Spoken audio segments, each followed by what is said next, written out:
Medieval Glasgow. It's kinda hard to imagine what it must have been like. Green, I expect, with a little brown here and there. A few houses arranged around a cross, and a few more heading towards a wooden bridge over the River Clyde. From the cross, a dirt track, bordered by a few more houses, some fields and trees, led uphill towards the cathedral built over the tomb of St Mungo.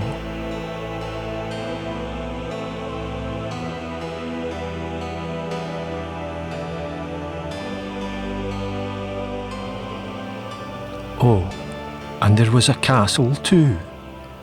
All good towns need a castle. The cathedral and the castle were essentially joined at the hip, because from the 14th century it was the bishop's castle, or palace, and there has been talk of a secret tunnel linking the two to allow escape from one or the other in times of trouble. And there has been trouble.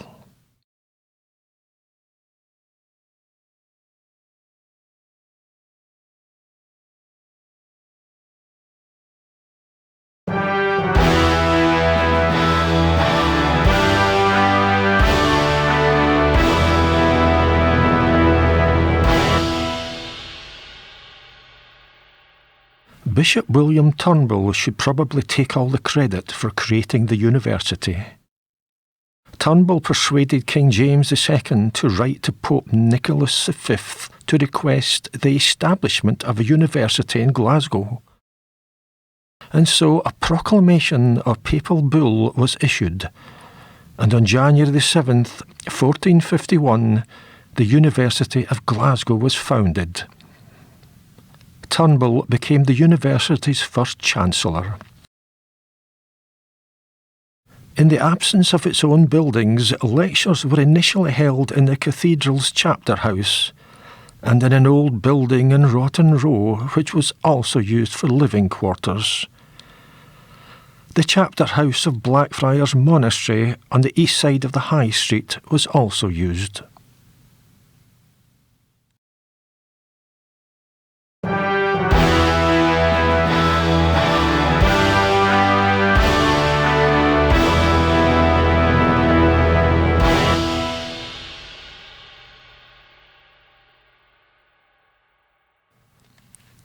In this plan you can see the chapter house of Blackfriars Monastery. In 1460, land and a tenement was gifted to the university. This was adjacent to the monastery. 100 years later, Mary Queen of Scots also gifted money and the remains of the monastery itself and all its land. This High Street site was now well established as the location of Glasgow's college or university.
Of course, it wasn't all plain sailing.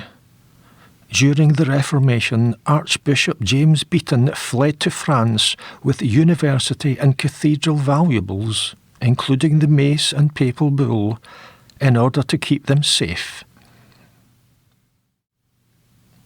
And in 1579, the university's own principal, Andrew Melville, a religious reformer who brought great improvements to a struggling university and who succeeded John Knox as a leader in the Scottish Reformation, apparently persuaded Glasgow's magistrates to pull down the cathedral. This destruction was thwarted by members of the Trades House who took up arms to defend the building. Today, it is the only medieval cathedral on the Scottish mainland to have survived the Reformation virtually intact.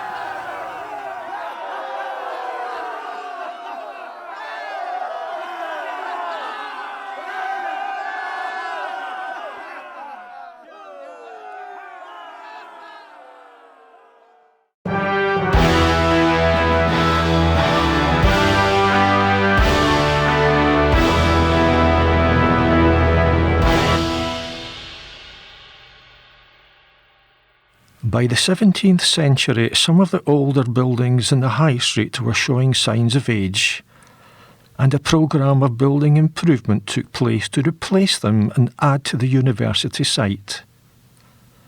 In this map, dating to 1778, you can see the full extent of the college or university lands. The whole complex was bordered by the new Vennel on the north and the old Vennel on the south, with gardens and orchards extending way to the east. You can see some of the original college buildings constructed around two open courts or quadrangles. You can also see the new court or professors' court with accommodation for professors.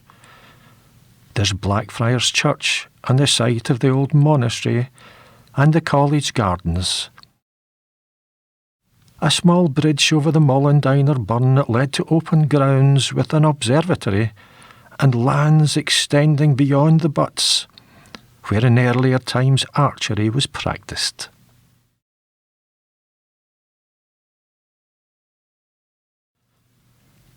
In this view of the university dating to the 1660s, you can see the High Street entrance leading to the outer court, or close, then the clock tower and the inner court.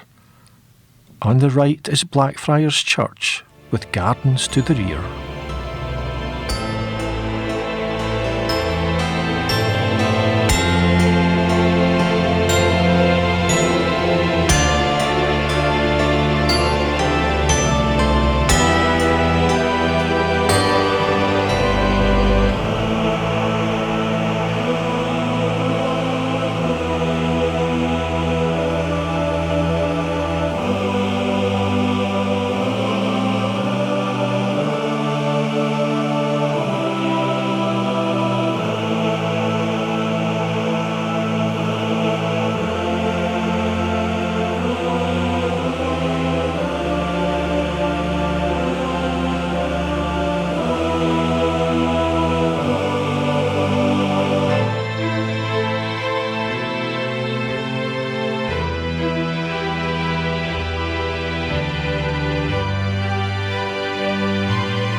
In the same way that Glasgow was growing in the 19th century, so too was the university, and rather than attempt renovation of 17th and 18th century buildings that were now very tired indeed, the university decided to move lock, stock and barrel west to Gilmorehill, where the air was less polluted.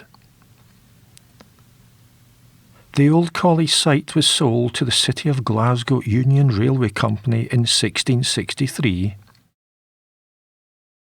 Here's an 1857 map before the move.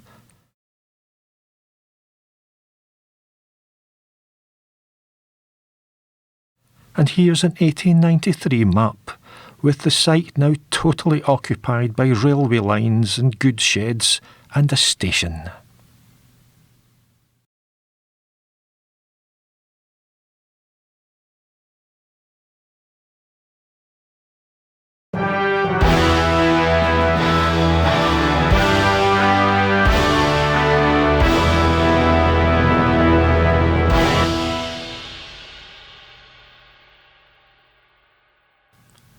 And so, in a great procession in 1870, the university mace was carried by professors and staff who descended the lion and unicorn staircase one last time and left the old college for Gilmorehill.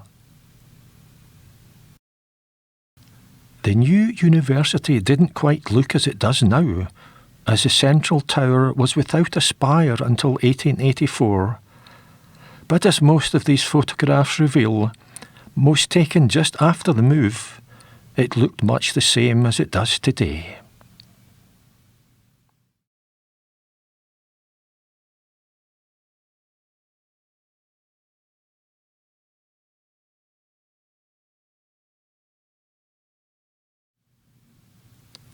The old college entrance was incorporated into a new gatehouse, and the Hunterian Museum, seen here at the old college site, also moved to its new and very grand Gilmorehill location.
But with the passing of time, some of the 1870s buildings fell by the wayside, like the Abbott's Kitchen chemistry laboratories shown here and demolished in 1957.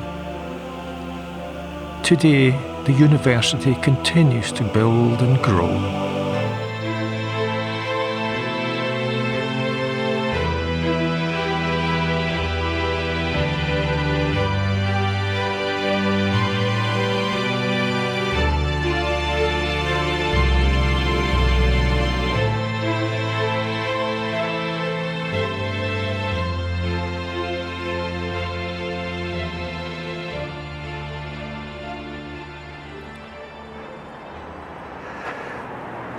Today, the University of Glasgow continues to grow and expand, with new buildings being created here on University Avenue.